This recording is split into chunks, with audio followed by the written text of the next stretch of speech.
Hello friends, this is Adam with Movie Guy 365, and today I'm going to review the 4K digital version of Taika Waititi's Jojo Rabbit.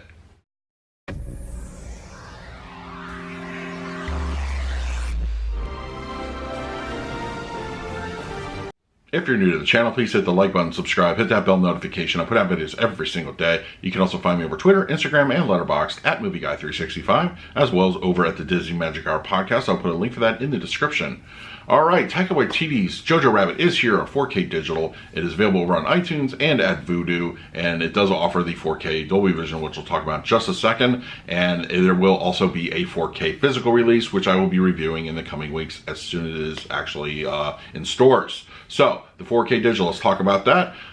The picture quality, I feel, is very strong. As I mentioned, it is given a 4K Dolby Vision encode, and I really enjoy that. It really brings out the colors. It's a nice, clean image overall. It was shot digitally, so there's a tiny bit of digital noise to be found if you're really looking for it, but nothing really to worry about in that aspect. So let's talk about the Dolby Vision.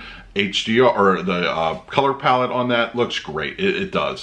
There's a lot of, like, for the type of subject that it is, it has moments of pure clarity. Like, it almost looks like it's just very clear and bright and cheery, and there's just those aspects, you know, everything from the uniforms to a certain character's uniform towards the climax really stand out. It utilizes that color really nicely. Skies look very blue, and just an overall pleasing image. Now, there are some darker aspects to the film.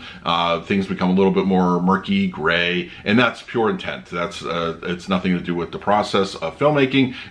That's complete intent, and it looks great. It actually is a pleasing overall image. Detail looks good. There is a fair amount of softness here and there I did detect on a couple scenes, mostly going to those aforementioned darker moments of the film, but it wasn't anything really to, you know, just be concerned about. It looks good for the most part. I just happened to notice them. That's just because I was actually looking for those moments.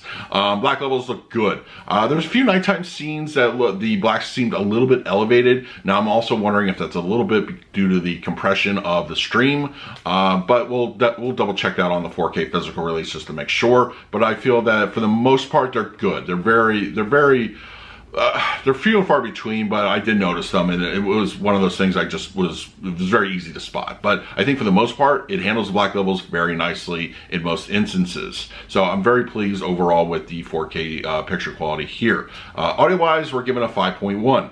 Now, I know this for a fact that's what the director intended. So considering that there are some action-heavy moments, I wish you would have just bumped it up a little bit more to a 7.1 or 7.2.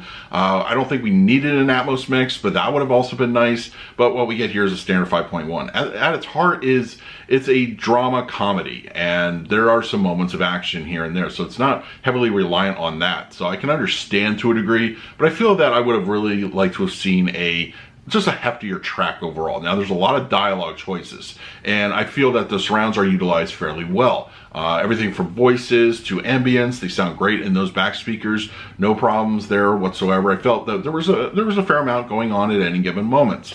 Your front sounded great. As I said, this is very front heavy loaded kind of, you know, dialogue driven film. But when action kicks in, it kicks in fairly aggressively, and it sounds good.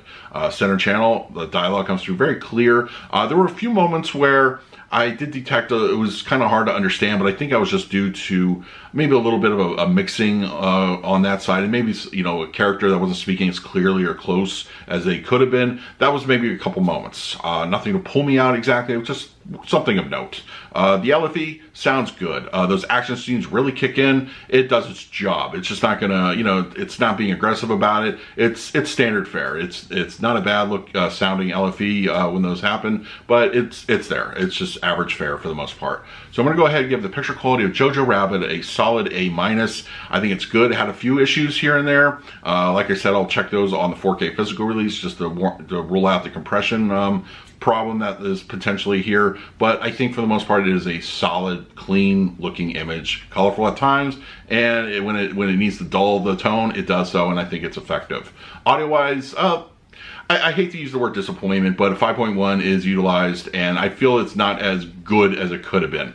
A couple issues with the center channel, but you know, for the most part, I think it is a serviceable track. It's just, you're not gonna, during those action scenes, you're definitely not going to be comparing this to something like, you know, Saving Private Ryan or anything to that degree, but it's still very good, and I think it's worth checking out in surround sound. So that's my review of Jojo Rabbit. Let me know in the comments below if you had a chance to see the film, and what did you think of it? I really enjoyed it. So let me know. In the meantime, please like, subscribe, hit that bell notification. I put out videos every single day.